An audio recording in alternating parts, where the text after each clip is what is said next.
Bă, băieți, asta a fost unul din cele mai bune picnicuri care le-am făcut noi. A început? De mult!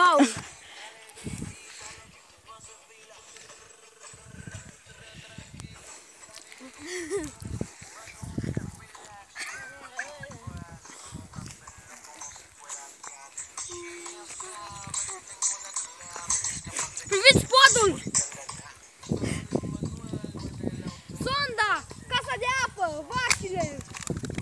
Vașile s-au mai dus! Nu trebuie să... Nu trebuie să mutați! Wow, wow! Puteam să pe la apă! Are rămână în espero că no pedazo tiempo aprovechando tranquila que ni lugar de te bacán dale vamos ya te ya rochila mai de dacă cântăm română nu sună bine în plus în română e altfel la ce nu am pe târziu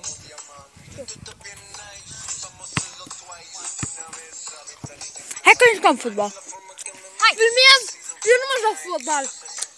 Filmează... Hai că joc cu Cosmin.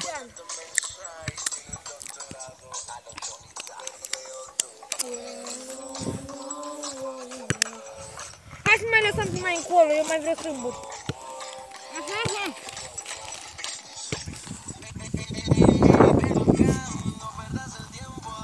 Hai să mă facem! Hai! Vreau sâmburi! Hai la fotbal! Eu nu am cumpărat sâmburi. Eu am dat bani pentru ei. Păi luați-i! Hai! Nu, lasă-i aici. Hai, dacă ne jucăm. Păi de asta am zis! Luați-vă un... Dar chiar că... Mâine, care are salam acasă? Eu. Mâine să ne facem... Cred. Să luăm niște salamă! Pentru că... Fie ca să-ți facă sandwich-ul lui și ne împărțim când ajungem. Eu n-am nici să fac sandwich. Dar nici eu. Nu salam. Da, nici eu.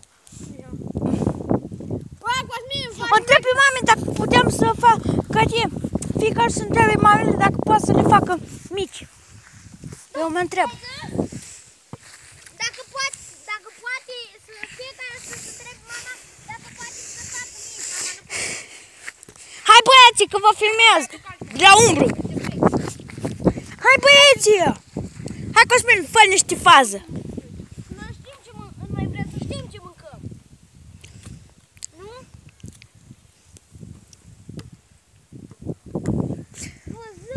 Hopa, n-am fost atent. Ce aduci? Bă, eu nu mănânc ceva ce nu știu ce-i.